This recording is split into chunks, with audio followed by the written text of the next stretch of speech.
next to the last lesson, we are studying evidence, external and internal evidence for the inspiration of the Bible.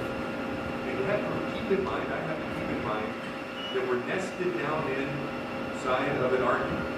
We're arguing now that the Bible is inspired on the basis of evidences that present themselves to us either internally, that is from within the Bible, or externally, as a result of studying history or other matters that are external to the Bible itself. So we're arguing that the Bible is inspired. But that's just one of the pieces in an argument to make a case that the Bible is from God. So that was the first step that we had in the argument that the Bible is from God, is that it is inspired. If it's inspired in its original form, then it had to be collected and then preserved and then translated to get where we are today. So we're inside of the argument that the Bible is from God. But that itself, from the perspective of this class, is inside of another argument, which is that Christianity is true, that it is true, reliable. And that argument takes the following form. If God exists and is infinite, and the Bible is His Word, and the Bible teaches something, then we can believe it. And so we're nested inside of the argument of the validity of Christianity, and we're studying the sub-piece of that argument, or a piece of that premise of that argument, which is that the Bible is from God, and a piece of that argument, which is that the Bible, as it was originally delivered, is inspired. The basic argument that we took, and we were in the middle of predictive prophecy, if you remember last week, that the approach we took is this: that the Bible has characteristics that going to be explained on the basis of supernatural revelation, then it has to be from God. At least it would have to be supernaturally delivered. The Bible does possess such characteristics, and therefore the Bible is the Word of God. And so our job at this point in the study is to look at and expose these characteristics of inspiration. These characteristics, you might say, that require a supernatural revelation. We've already said the evidence is external and internal, and we have some sense of what that means. I think in the case of predictive prophecy, where we are today, that there's a mix. There's inherently a mix. That is, we look at what the Bible says to see the prophecies themselves. We understand them in the context that the Bible itself provides. But then there's also an external component. We have to know something about the age of the Bible. We have to know, for example, that the prophesied events, the prophecies rather, were made before the events that were being foretold. And so forth. So there's a mix of internal and external information. So predictive prophecy, we said, has to have a couple of characteristics. Just briefly remember what those are. You must predict events in the distant future, with some reasonable definition of distant. It has to be beyond the author's power to guess. There has to be sufficient detail, sufficient clarity, and a prophecy, by the way, also has the potential to disqualify something as truthful. If there is an error in a prophecy, so that what is pretended does not come through in the level of detail, in all details with which the prophecy concerns itself, then the prophecy is false. And that's essentially the content of Deuteronomy chapter 18, verse 20, and following, where the prophet speaks presumptuously. It cannot be from God. What he says doesn't come true. It cannot be from God. So predictive prophecy is a powerful characteristic that points us to supernatural origin of the Bible. So the argument, the specific argument then for prophecy, is that if the Bible contains genuine predictive knowledge, genuine predictive information that can only be explained supernaturally, then it must be from God. We were looking last time specifically at some of these prophecies. We looked last time, most of our time was spent with Isaiah chapter 53 and verse 12. It says that Jesus would be numbered with the transgressors. Took a New Testament perspective on the riches of that prophecy. But there are other details that we can look at, and numerous other prophecies that we can study. For example, in Daniel chapter 2, the God of heaven will set up a kingdom. So this kingdom would come at a certain time, after a sequence of other kingdoms. So that identifies a time element, and it identifies something in the nature of that kingdom, that it would be something that God himself would set up. And so that's Daniel chapter 2, verse 44. There is sort of a central passage in a context related to the establishment of the New Testament kingdom. Daniel chapter 7, in verse 13, prophesies about one who would come, and gives significant detail as to the nature of the Messiah. Jeremiah chapter 23 tells us about the Messiah reigning as king. Zechariah 9, verse 9, where it speaks of one who is just and having salvation. He would come lowly and riding on a donkey. What a random thing to say. It seems back at the time of Zechariah, but to us that has significant meaning. Now, there's a lot of study that deserves to be done on these and any other prophecy that has been made.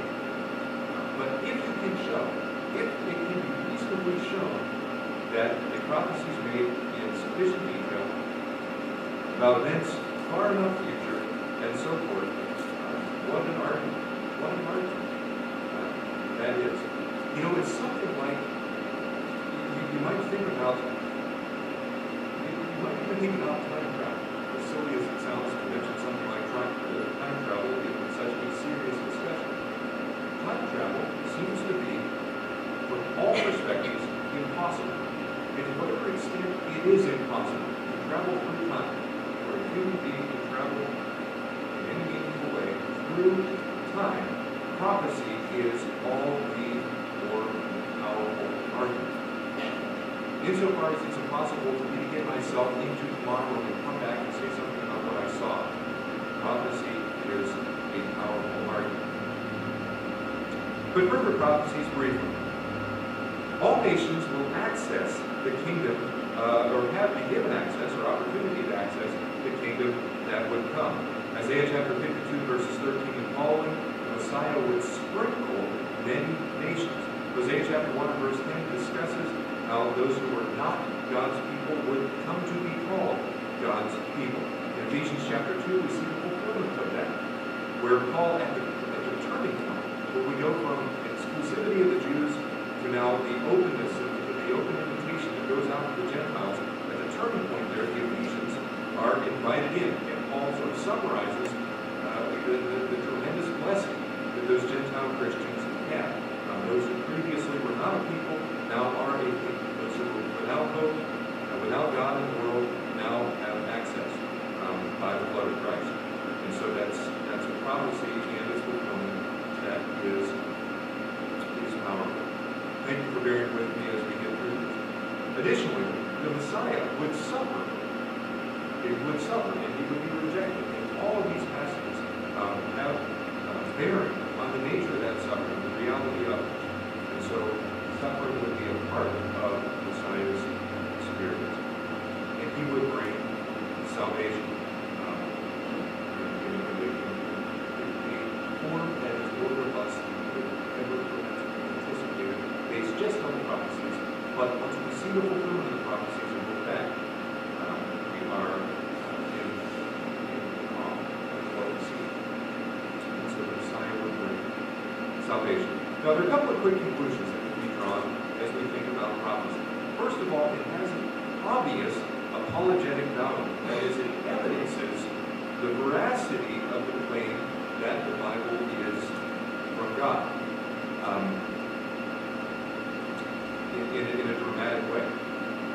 We recall also that Jesus used foreknowledge, used prophecy in his own lifetime, and in that period of time to create faith in his disciples. Recall John 14, verse 29. Now I have told you before it happens, so that, you can circle the so that there, so that when it does happen, you may believe. So Jesus told them something with a purpose. So that not if it happens, but when it happens, you'll look back, remember that I told you to believe. John 13, 19, from now on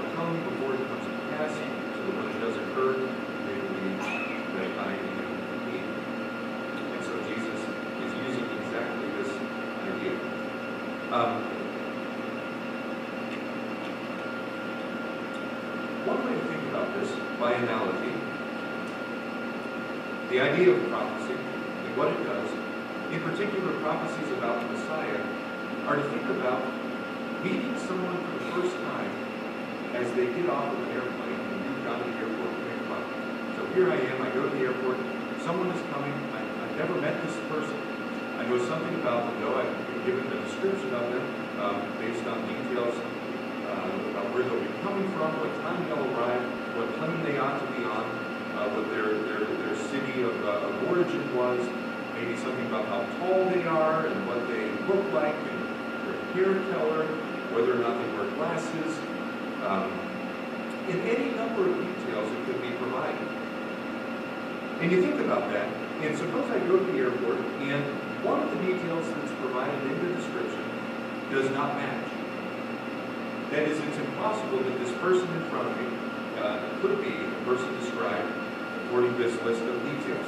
Well, I can be sure then that that person is not the person I'm there to pick up. It cannot be if they're on the wrong plane.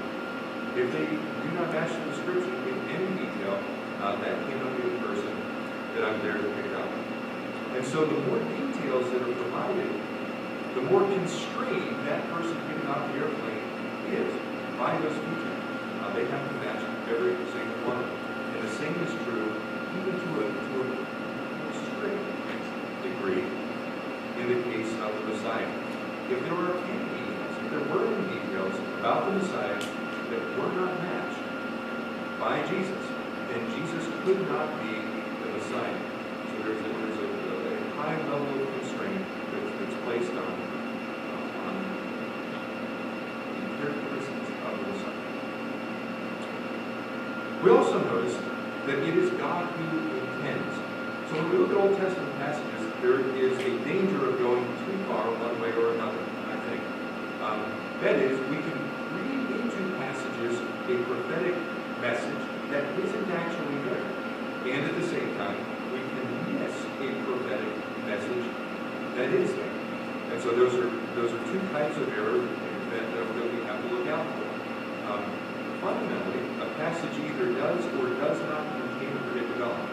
Now, I realize that there are passages, that had an intended meaning, interpretation for those to whom it was originally delivered. And then also, in addition to that, there's a more remote meaning that maybe it contains an element of prophecy that has to do with matters down the stream of time. But fundamentally, either a passage contains predictive element or not. God's the one who decides whether or not it contains that element. But we have to look out for these two extremes.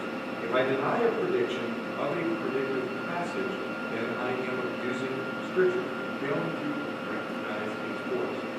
And on the other hand, if I read in something that's not legitimately there, how do I decide about that? Well, I look at what is written and study the context and understand as best I can whether or not God intended there to be a predictive element in that passage. And so we have to be careful as we handle this. All of this is related to 2 Timothy 2, verse 15, that we are to accurately divide the word. And that's of course, central to our handling, not just prophecy, but all matters of Scripture. One final thought before we leave this, and then we'll take any questions or comments that you have, is the Apostle Paul. And this is an evidence of inspiration that I would like to have time to include, but really don't, but it's incredibly powerful. That is, when we look at the lives of individuals who were living in the first century, who were, let's say, Jewish in background and belief, and who converted to Christianity, that provides us with incredible evidence that, at the very least, that they believe in the truth of the message presented, and that they have a case for Christ. When you look in particular at the Apostle Paul, we remind ourselves what we know about Paul. We know he was incredibly highly trained and had a reputation for being that way. He was dedicated to a fault, you might say, in his desire to defend his view of Judaism, his understanding of Judaism.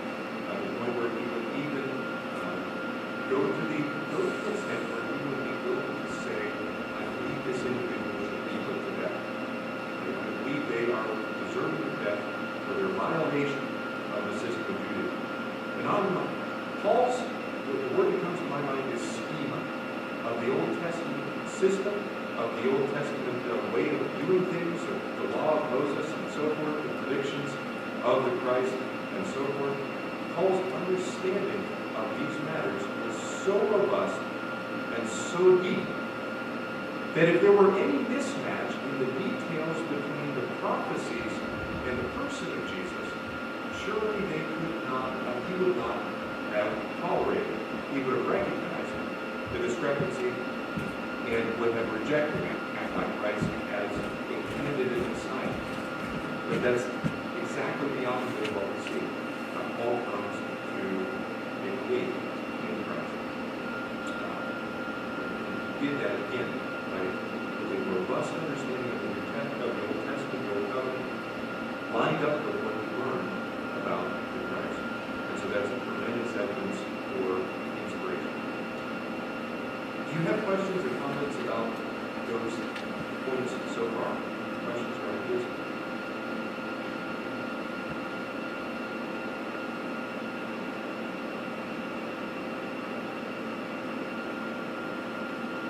Okay, very good. So the next evidence for inspiration we'd like to take just a quick look at, we have limited time, but is the idea of accuracy in checkable details. That is, when we examine the accounts that are provided from an external perspective, not simply believing them to be true because they happen to be inside the covers of this book, but examining them from a critical perspective. What do we know about the details? Well, some of them are verifiable, some of them are independently checkable from history or from some other independent source, and others are not. For example, it's impossible to know whether or not, independent of the Bible, independent of the text of the New Testament, it's impossible to know whether or not Paul ever challenged Peter in the way that's described in Galatians chapter 2. That is, that Paul really confront Peter and really say you should not be holding yourself away from these brethren who are Gentiles because of the Judaizers who had come into that area. Did Paul ever actually confront Peter on that occasion? Independent of the Bible, we have nothing. There is no way to verify it. It's impossible to verify. But in contrast to that, there are hundreds of details or thousands of details in the New Testament and the Old Testament that we can independently verify and independently check up on to see whether or not the Bible is giving us correct information in those areas. So think please about the following argument.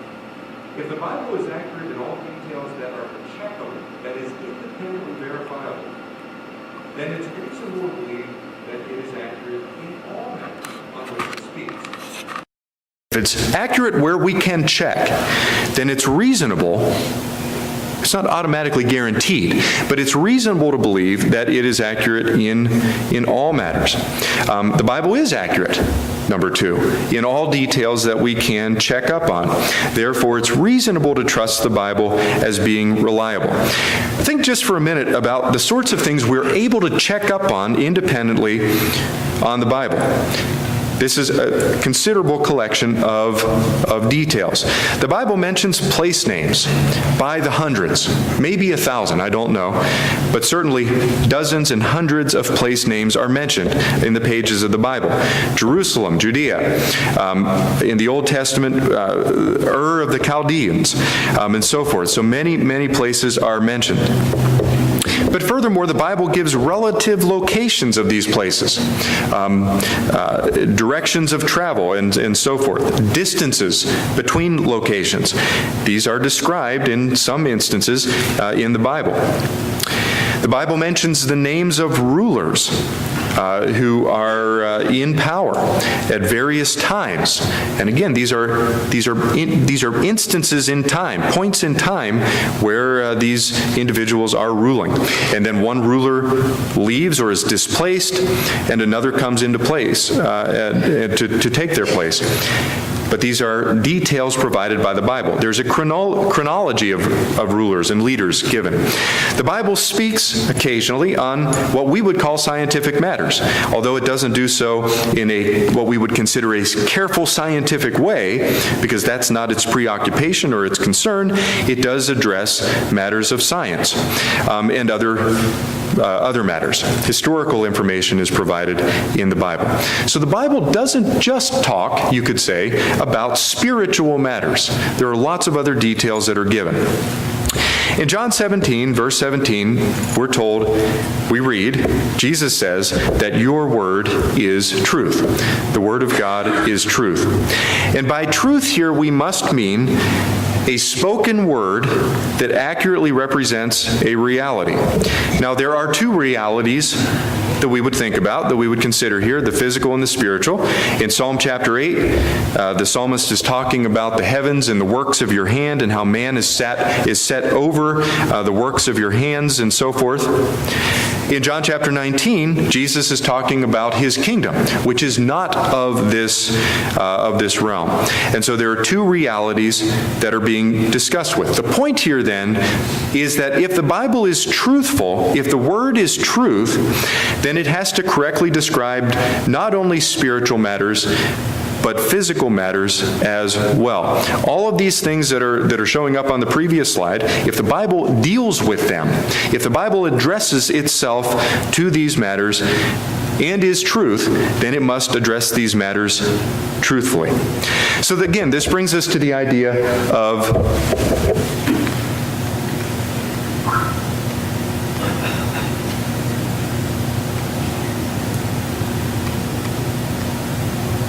checkable details. So what about the checkable details we see in the Bible? Again, not all details are independently verifiable.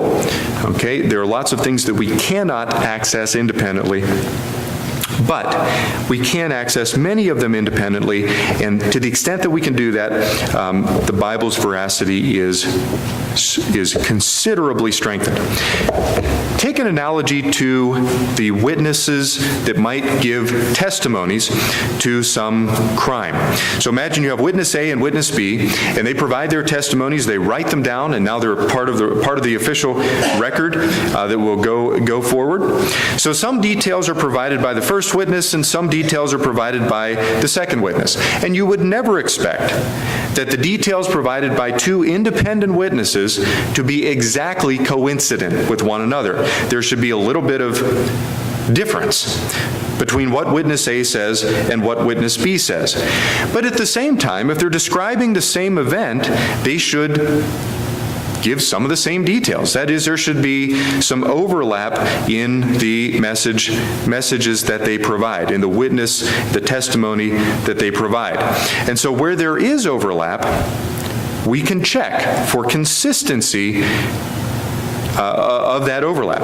And that gives us reason to believe, maybe, that the witnesses, if they agree, are telling the truth and corroborating one another as to whatever it is that they've witnessed. But the same sort of thing exists with a single witness. If you have one witness who gives testimony to some event, some occurrence, there will be some details of that testimony that you can check into. You can investigate. You can try to corroborate based on what you know from other sources. Are these details correct? But there will be other details that you cannot independently verify, and those may be crucial details that have to do with whatever crimes being investigated, or whatever is of interest here. So some details are checkable, some details are not checkable. The best you can do in such a case is look into the details that can be independently checked. Be diligent. Follow up on them. Ask other witnesses. See if you can ascertain truth about this smaller subset of details, and that gives you reason to believe that the overall statement is true, is reliable. And so this is commonly done in the real world, in matters that need to be investigated. Here's another picture that relates now to the Bible.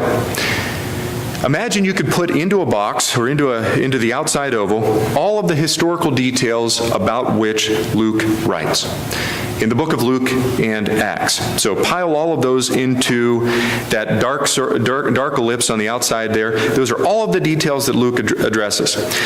Not all of those are directly accessible. Enough time has passed that we, you might say, cannot, try though we may, we cannot confirm independently those details.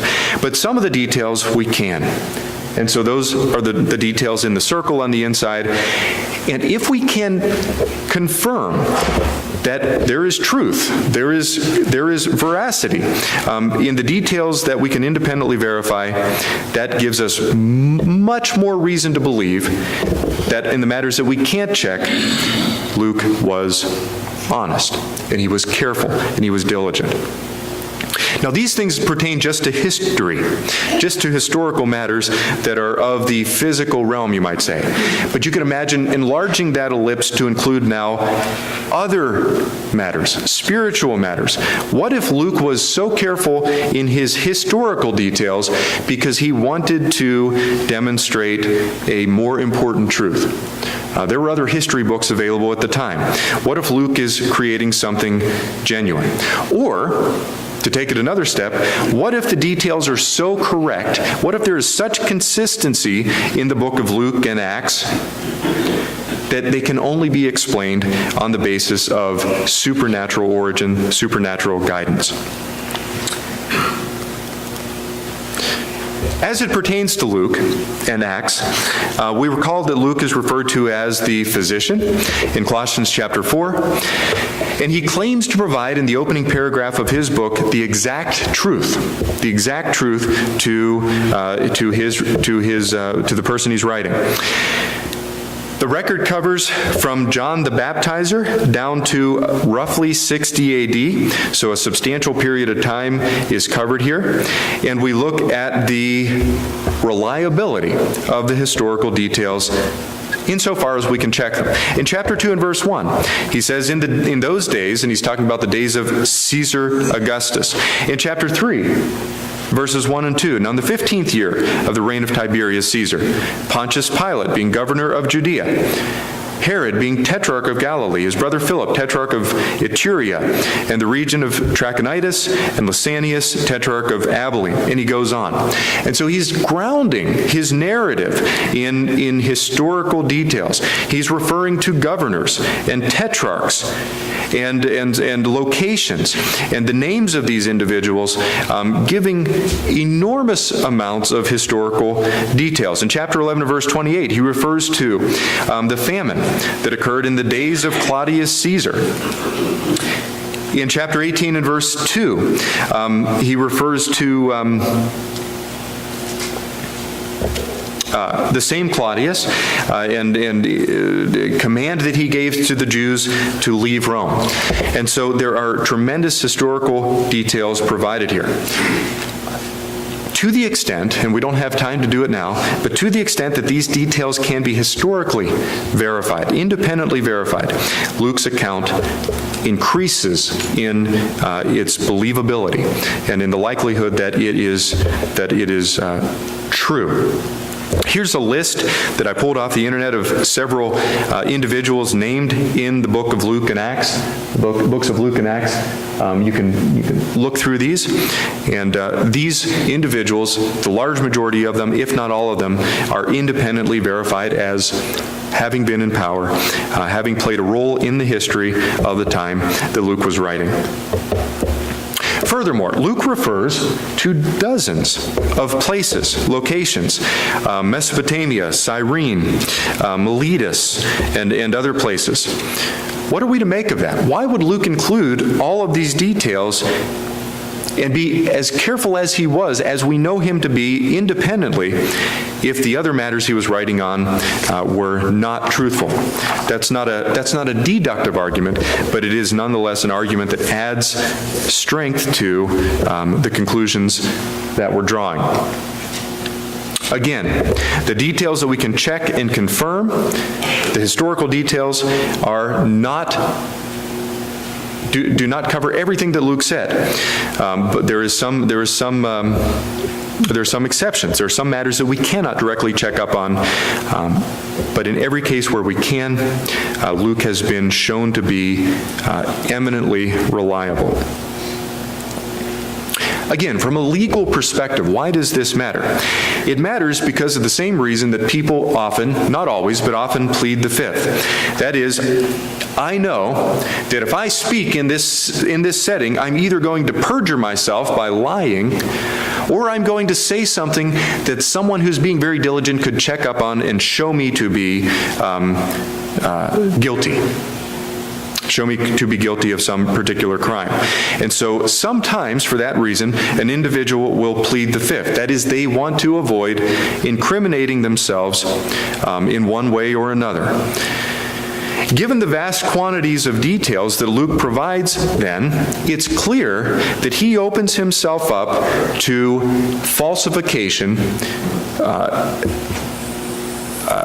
very, very widely.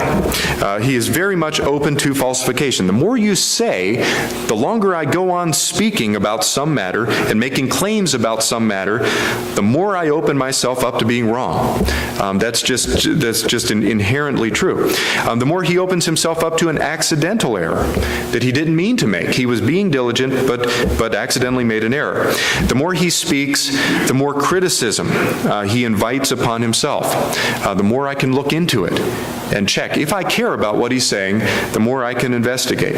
But that didn't stop him. He went on and on and on with historical details, perhaps more so than any other writer in the Bible, but nonetheless, he is one of them and provided us with a high level of the potential for falsification. A part of this is his familiarity with the titles of the rulers, and we sort of mentioned this a minute ago. But you could imagine asking me, or me asking you, how did the Germans refer to their ruler in, let's say, within 100 years of the current time? How do they refer to that individual? How do they refer to their leaders today? I'm not even sure I could answer that. How did the Assyrians refer to Sennacherib? How did the first century Jews refer to the Roman rulers who were over them? How did the other Romans occupying Judea at the time refer to their rulers? So all of these matters are specific. They're rooted in history. It's natural to us to refer to our president as our president. But it's not so clear if we jump to another time period or another location how we would refer to those rulers. But Luke gets it right. He's careful, and he, in every case that we can check, gets it just right. And so all of this together gives us reason to believe that the matters about which he writes truthfully and correctly. A next point of investigation, then, is what we might call C4 here, is unfailing accuracy in scientific details. Unfailing accuracy in scientific details. And the argument, if we cut to the chase, is something like this. If the Bible speaks accurately on details of science that are beyond the capacity, or even were beyond the capacity of human wisdom to know at the time, then the Bible must be from God, must be of supernatural origin. And that is what we find. That is exactly what we find. And so again, this constitutes an argument for inspiration of the Bible. Listen please to two quotations. Henry Morris in 1969 wrote, "One of the most arresting evidences of the inspiration of the Bible is the great number of scientific truths that have lain hidden within its pages for 30 centuries or more, only to be discovered by man's enterprise within the last few centuries or even years." In 1980, Gene Morton wrote, "Many scientific facts which prove the infallibility of Scripture are tucked away in its pages. These proofs are given in non-scientific language. Nevertheless, they substantiate the claims of authenticity of the Holy Scriptures. In some cases, scientific topics have been mentioned hundreds or thousands of years before man discovered them." Briefly, let's take a look at some of those scientific evidences. In Genesis 22 and verse 17, the promise is made. I will greatly bless you. I will greatly multiply your seed as the stars of the heaven, as the sand which is on the seashore. There's something of a comparison there, you might say, between the sand and the stars. And we've talked about this before in this class. But recall quickly, how many stars are there? Well, to the naked eye, you can see something like 2,000 stars. Something like 2,000 stars on a very clear night. Maybe not in Moundsville, but if you get far enough away from the lights of the city, you might see a couple of thousand stars. With a small telescope, you can see, it's estimated, something like 100,000 stars. With a small telescope, you can look at a dark patch of sky and see a number of stars. In Genesis 22 and verse 17, though, the number of stars is compared with the number of grains of sand on the beaches. As of the late 19th and then 20th centuries, the number of stars has come to be estimated at 10 to the 22nd power. Now again, I'm taking someone else's word for this, of course, but here's how that number is roughly decided upon. There are something like that number, and I can't count the zeros without taking more of your time than I should, of stars in the galaxy times the same number, roughly to orders of magnitude, roughly the same number of known galaxies. And if you put that together, you have something like 10 to the 22nd power stars. Now again, that's an estimate. It could be off, and it is certainly off. But whatever the number is, it is vast. It's vast. And you might say that God was foretelling something that we wouldn't discover for thousands of years. The Bible talks about the course of the sun in Psalm 19 and verse 5, and I know you've heard a lot of these things before, but the Bible discusses how the sun moves or takes a course or travels in some way that was, of course, not known at the time of the writing of the book of Psalms to the secular mind. In a day when the earth was believed to be flat, Isaiah has information about the motion of the sun. The context of Psalm 19, I'm sorry, not Psalm 19, I may have a reference wrong there. But in context, there the discussion is about the heavens and the expanse, the nighttime, and in verse 6, the circuit is throughout the heavens. It's now known that the earth travels around the sun at 67,000 miles per hour, an unimaginably fast speed. But that the sun moves at some 600,000 miles per hour relative to the fixed stars in an orbit through the galaxy that is enormously large. Now you can ask yourself, and I can ask myself, if that's what Isaiah was talking about. Maybe, though, it was. In Ecclesiastes chapter 1 and verse 7, we read that all rivers run into the sea, yet the sea is not full. To the place where the rivers come, there they return again. In chapter 11 of Ecclesiastes, all the rivers run into the sea, yet the sea is not full. That may be a misprint there. In Amos chapter 9 and verse 6, he who builds his layers in the sky and has founded his strata in the earth, who calls for the waters of the sea and pours them out on the face of the earth, the Lord is his name.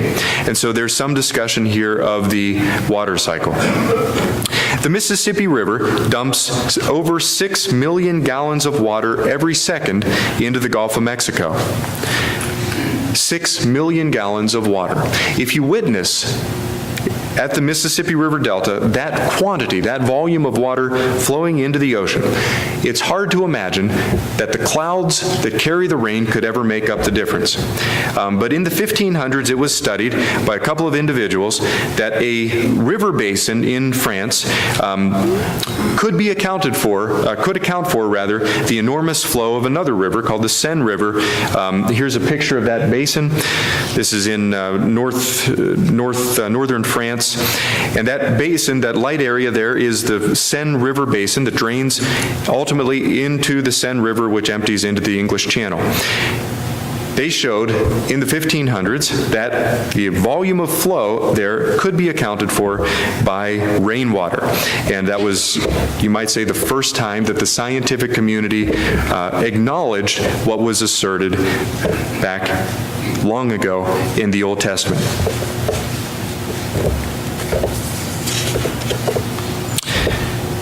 Another point that can be made has to do with the ocean trenches, which the Bible discusses in not a lot of detail, but in enough detail to be certain that it seems to be talking about what we're about to say. So in Job 38, verse 16, have you ever entered into the springs of the sea or walked in the recesses of the deep? The assumption of not everyone, but of a considerable chunk of the scientific community for a long time was that the continental shelf, which is all that was able to be observed up until relatively recently, that the continental shelf extended gradually between the continents until they bumped into one another, and then you would gradually climb back up to the next continent as you traveled along the ocean floor.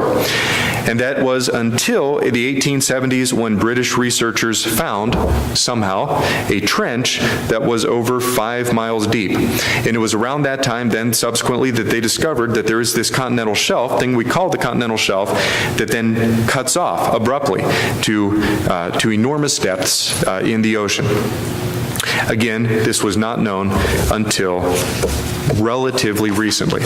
And so the Bible is revealing things that could not have otherwise been known. We're almost out of time, so we'll quickly try to get to a stopping point here.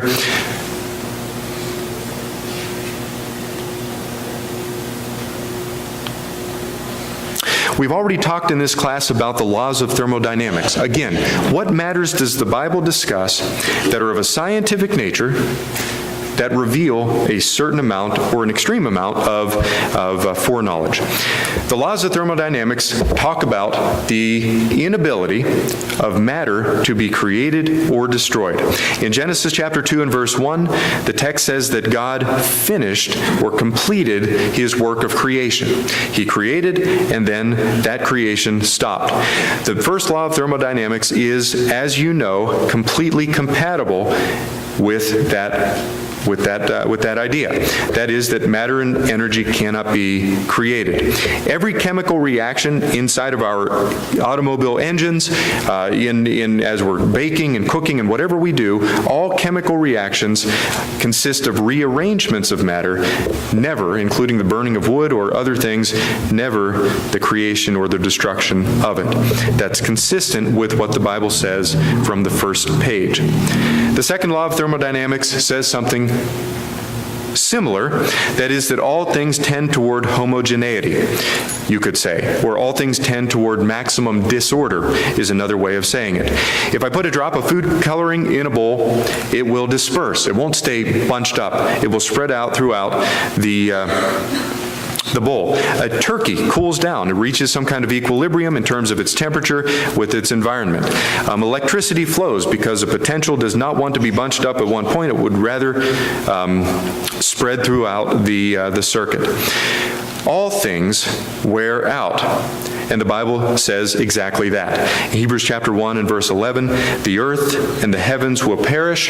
They are wearing out like a garment, the Hebrews writer says. And that same idea is expressed in both of the passages here from the Old Testament. The Hebrews writer is quoting something like one of these passages. We're out of time there, so we'll go ahead and stop.